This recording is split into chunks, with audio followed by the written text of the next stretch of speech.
I always thought I was a good uncle, until my life was destroyed by an unimaginable accusation. My niece, a child I had cared for like my own, suddenly accused me of inappropriate touching. A lie transformed me from a beloved family member into someone despised overnight. Before I continue this heartbreaking story, let me know where you are watching from. Hit like and subscribe if you believe in the power of truth. I never imagined my life would change so dramatically in just one phone call. At 34 years old, I had built what I considered a good life in Seattle. As a software engineer, at a respected tech company, I enjoyed my work, had a nice apartment downtown, and maintained close relationships with my family, especially my older brother Thomas and his 14-year-old daughter Lily. Thomas and I had always been close, despite our 5-year age gap. When he married Amanda 7 years ago after his first wife died from cancer, I welcomed her into our family and tried my best to support their blended family. Lily was 7 when her mom passed away, and I made it a point to be present in her life, to give her stability and a connection to her family. I helped Lily with her math and science homework every Tuesday and Thursday. She showed a natural aptitude for coding, something that made me particularly proud as her uncle. We shared inside jokes, and I attended every school performance and soccer game I could. On weekends, I often took her to museums, coding workshops, or simply for ice cream at her favorite shop near the waterfront. I cherished those moments, watching her grow into a thoughtful, bright young person. My colleagues at work knew me as reliable and easygoing. I had a small circle of close friends, dated occasionally, but had yet to find someone I wanted to build a life with. My apartment had a spare room I had set up specifically for when Lily came over, decorated with posters of female scientists and tech pioneers she admired. That Tuesday evening in April started like any other. I had stayed late at work debugging a particularly stubborn issue in our codebase. Around 8:30, my phone rang with an unfamiliar number. When I answered, the stern voice identified himself as Detective Marshall from the Seattle Police Department. He asked if I was Bryson Edwards, and when I confirmed, he said words that still echo in my mind. "We need to talk to you about allegations made by your niece, Lily Edwards." My mind went blank. Allegations. What could Lily possibly allege about me? The detective remained vague, saying they needed me to come to the station immediately or they would send officers to my workplace. Not wanting to create a scene at the office, I agreed to meet them at my apartment in 30 minutes. When I arrived home, 2 police cruisers were already parked outside my building. 4 officers approached as I exited my car. Their hands rested near their weapons as if I were dangerous. Detective Marshall introduced himself and his partner, Detective Reynolds, a woman with cold eyes who never once looked directly at me. The situation escalated quickly. They read me my rights in the hallway where my neighbors could hear. They entered my apartment with a search warrant, treating me like a criminal, already convicted. When I asked what was happening, Detective Reynolds finally spoke. "Your niece Lily has reported that you sexually abused her during tutoring sessions at your apartment." The accusation hit like a physical blow. I remember gasping for air, feeling as though the ground had vanished beneath my feet. I denied it immediately, vehemently, repeatedly, but they continued searching my home, bagging my computer phone, and even Lily's favorite blanket kept on her bed in the spare room as evidence. At the police station, they placed me in an interrogation room for 4 hours. The questions were explicit, humiliating, designed to trap me. When was the first time? How many times? Did you threaten her to keep quiet? Did you give her gifts afterward? With each question, my horror and confusion deepened. This could not be happening. Not to me. Not from Lily. According to the report, Lily claimed I had touched her inappropriately during our tutoring sessions over the past 3 months. She described specific dates, including the previous Thursday. I immediately told the detectives that was impossible. I had been working late on Thursday on a critical deadline with my entire team. I had not even seen Lily for nearly 2 weeks due to my work schedule. The detectives were unmoved by my protests. The way they looked at me with disgust barely concealed made clear their presumption of guilt. They showed me a statement reportedly from Lily, describing acts so vile I could not believe they were attributed to me. The details included descriptions of my apartment that were wrong rooms in places that did not exist, a timeline that did not match reality. Around 1 in the morning, the door opened and Gregory Wilson walked in. Greg had been my college roommate and was now a defense attorney. Somehow the police had allowed me 1 phone call, and in my panic, I had called him instead of my brother. Thank God I did. Greg took immediate control of the situation. He ended the interrogation, demanded to know the exact charges, and arranged for bail. By 3 in the morning, I was released on a $20,000 bond with strict conditions. No contact with any minors, including Lily. No communication with my brother or his family. And I had to wear an ankle monitor. I was a prisoner without walls. The drive home was silent. Greg warned me. This was just the beginning. The case would move forward. There would be preliminary hearings, possibly a trial. The accusation alone, he warned, would change my life forever. I did not fully grasp what he meant until I checked my phone. Text messages from friends asking what the hell was going on. Voicemails from my parents confused and frightened. An email from my company HR department requesting an urgent meeting. The nightmare had only just begun, and dawn had not even broken yet. I knew my life would change after the accusation, but I never imagined how complete the destruction would be. By morning, it seemed everyone knew. My phone buzzed constantly with messages ranging from confused inquiries to outright threats. Former friends demanded explanations, while strangers who had somehow obtained my number sent messages hoping I would suffer or die. One text simply read, "Child molesters get what they deserve in prison." I discovered someone had created a social media group called Justice for Lily, sharing my photo address and workplace. The comment section filled with people discussing vigilante justice. I forwarded everything to Greg, who promised to address it legally, but we both knew the damage was already spreading beyond control. The meeting with HR went exactly as feared. My supervisor, Janet, who had always been supportive, could barely look at me as the HR director explained I was being placed on administrative leave with pay during the investigation. They emphasized with pay several times, as if this small mercy should inspire gratitude. They asked for my badge and laptop, and security escorted me from the building through a side exit as if I were toxic waste needing special handling. The worst betrayal came from my family. When I tried calling Thomas, his response cut deeper than any accusation. "Lily told us everything. How could you? We trusted you with our daughter. If you ever contact us again, I will kill you myself." My parents, both in their 70s and living in Florida, were caught in an impossible position. Mom cried on the phone asking what was happening, unable to comprehend how her sons had ended up in this situation. Dad was quieter, asking pointed questions, wanting to believe in my innocence, but clearly rattled by the severity of the accusations. They promised to fly out, but I discouraged them. Their presence would only complicate things and expose them to the same social toxicity now surrounding me. A week later came the preliminary hearing. The courthouse felt hostile territory. Journalists clustered outside, shouting questions as I entered with Greg beside me. Inside, I saw Thomas and Amanda for the first time since the accusation. Thomas looked through me, as if I were invisible. Amanda, however, stared directly at me, her expression not of disgust or anger, but something closer to satisfaction. That look raised the first real question in my mind. Why would she be satisfied by this situation? Lily was not present for this hearing, spared from facing me directly, due to her age and the nature of the accusations. Instead, her statement was read aloud by the prosecutor, a sharp woman named Rachel Donovan, who spoke each terrible word with practiced precision. The statement described me as grooming Lily for years, gaining her trust before beginning the abuse 3 months prior.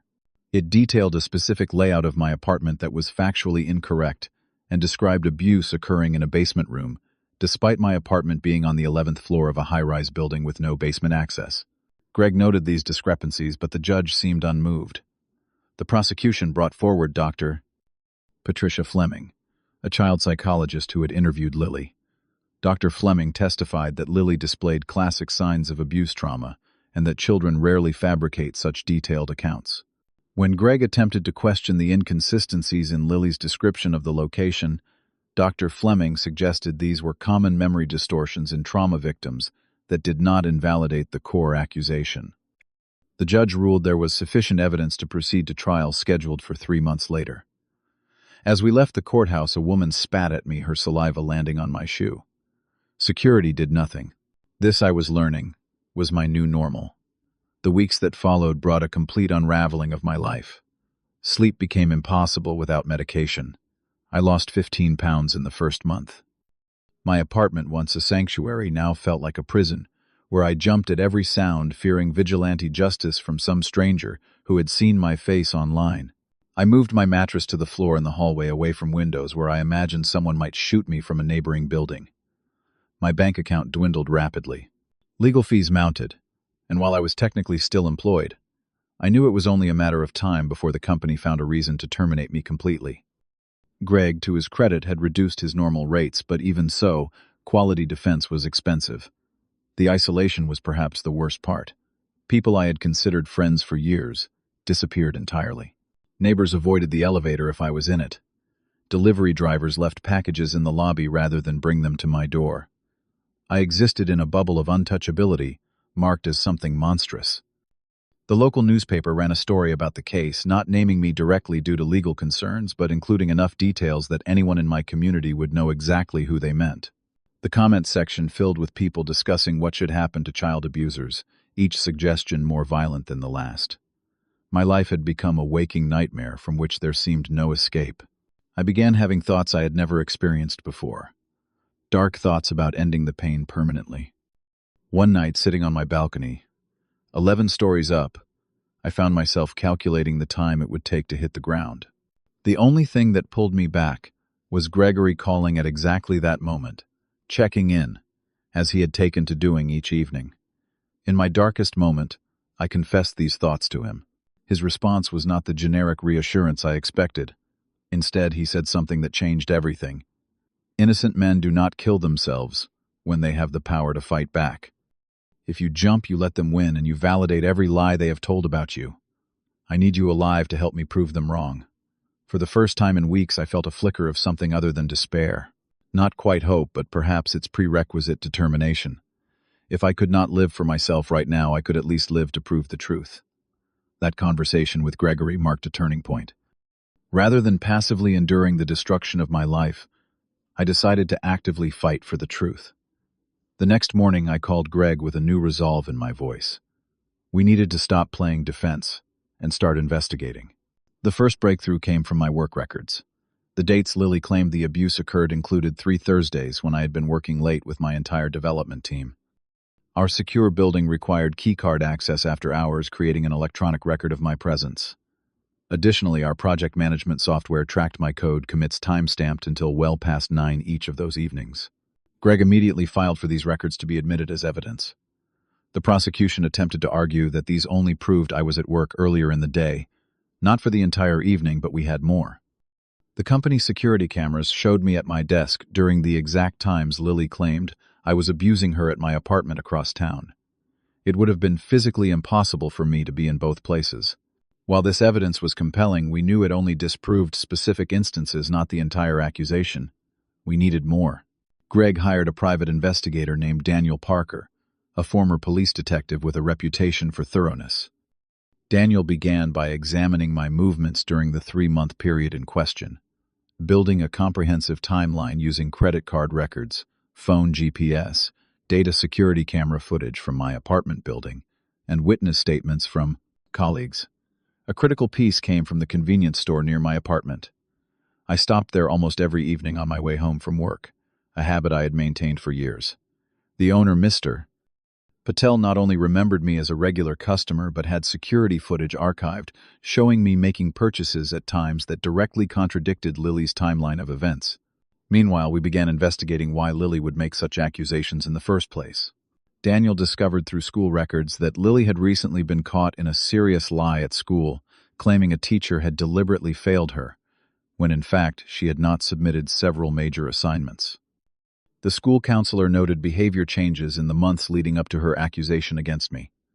The most significant breakthrough came when we looked more closely at Amanda, my brother's wife. Daniel uncovered court records from Amanda's previous marriage, revealing a disturbing pattern. She had encouraged her son from that relationship to accuse her ex-husband of abuse during their custody battle. The accusations were investigated and determined to be unfounded, but they had successfully delayed the father's custody claims for nearly 2 years.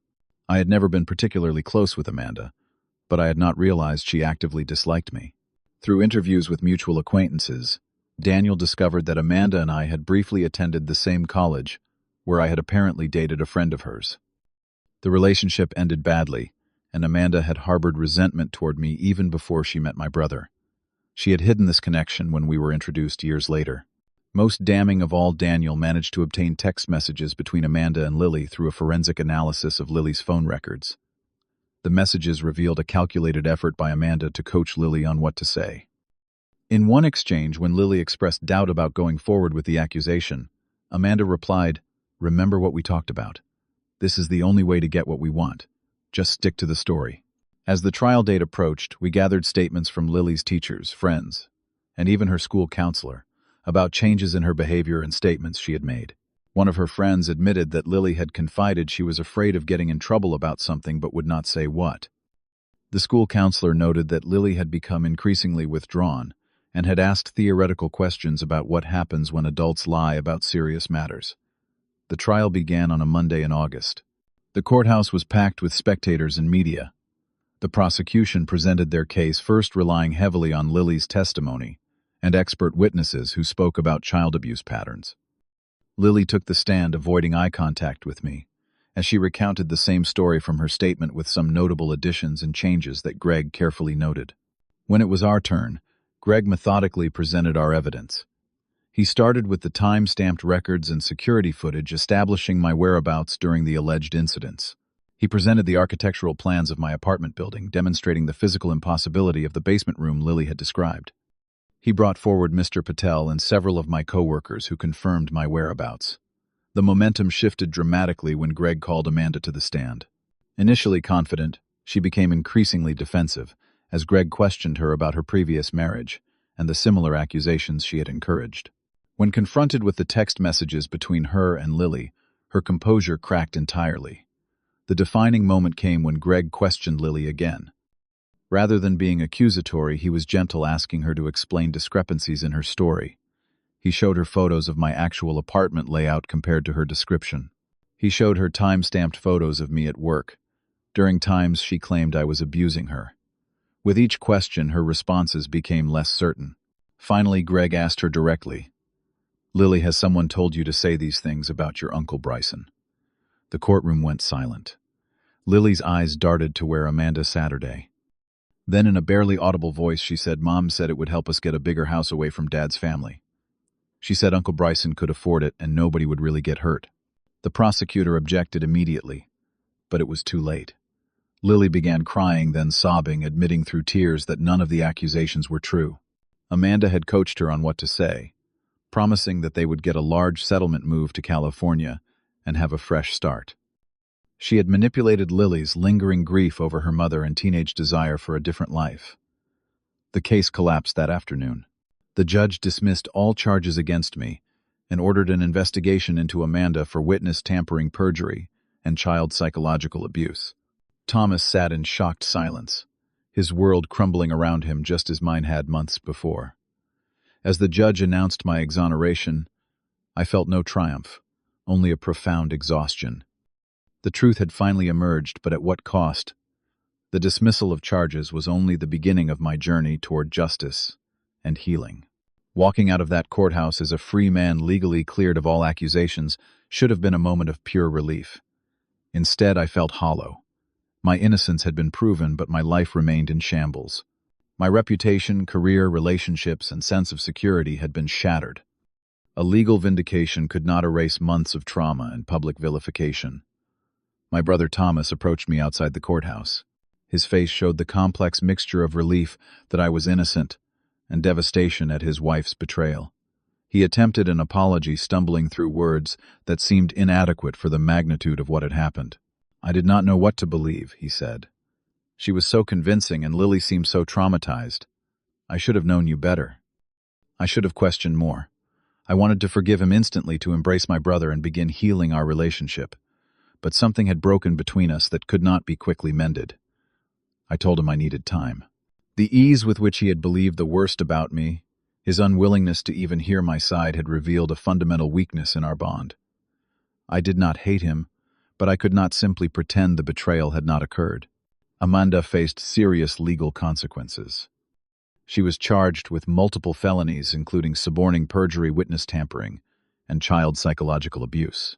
The evidence against her was overwhelming, particularly after Lily, now receiving proper therapy, provided a complete statement about how her stepmother had manipulated and coached her.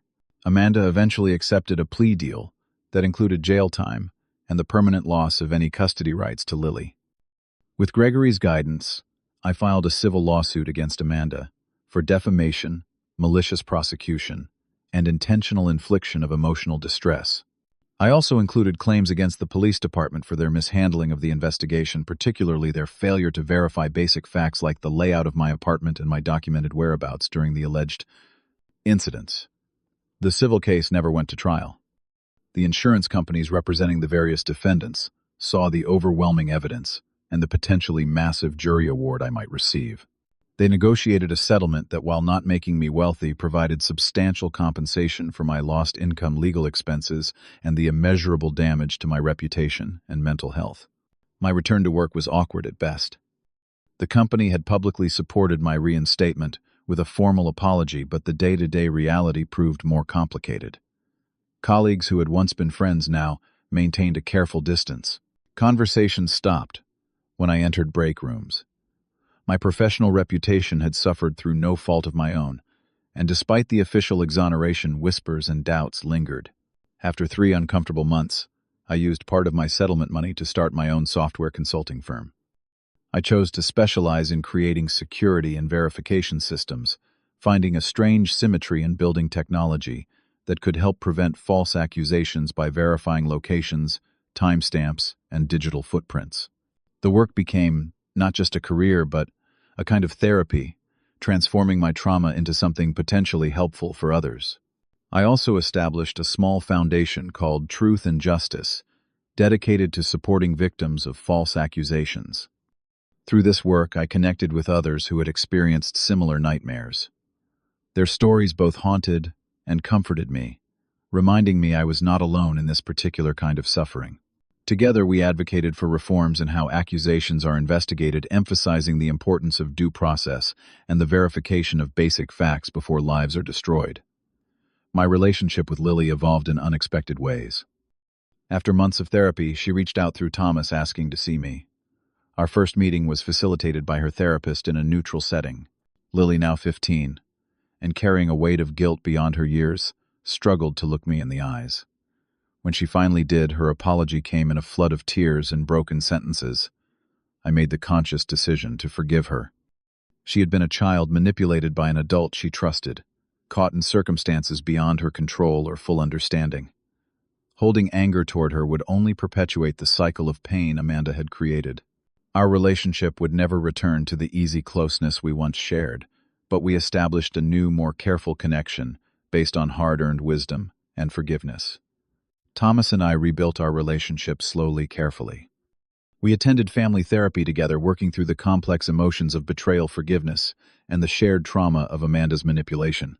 He had lost a wife, and his daughter had lost trust in parental authority, creating wounds that paralleled my own in many ways. Our healing became interconnected, neither complete without the other. The psychological damage took longer to address. For months after the exoneration, I continued to experience anxiety, paranoia, and episodes of deep depression. I jumped at unexpected knocks on my door. I avoided places where children gathered, fearing misinterpretations of my presence. I checked and rechecked security cameras in my new home obsessively. Sleep remained elusive without medication. Finding a skilled trauma therapist made a crucial difference. Dr. Melissa Reeves specialized in cases involving false accusations and understood the unique psychological damage they inflict. With her help, I gradually processed the experience, developing coping mechanisms for the triggers that could send me spiraling back into panic and despair.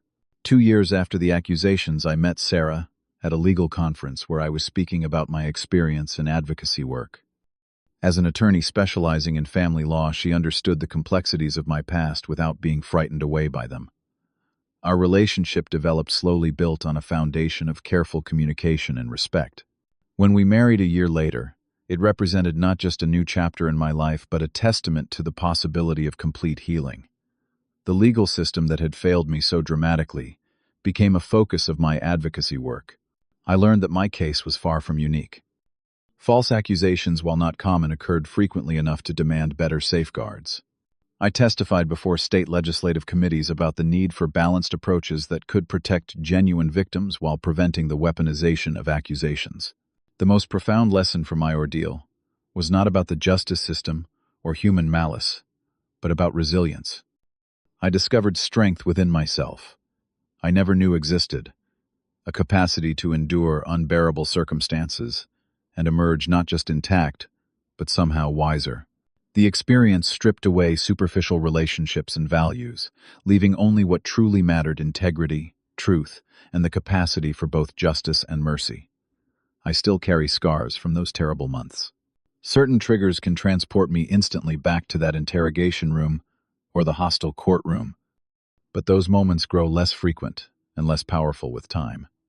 The experience has become integrated into my life story, rather than defining it entirely.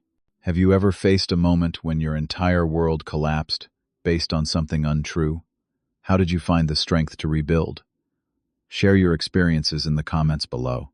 If my story resonated with you, please like, subscribe, and share it with others who might be facing their own battles against false accusations. Sometimes knowing you are not alone makes all the difference in finding the courage to keep fighting for truth. Thank you for listening to my journey, and remember that sometimes the path to justice is also the path to healing.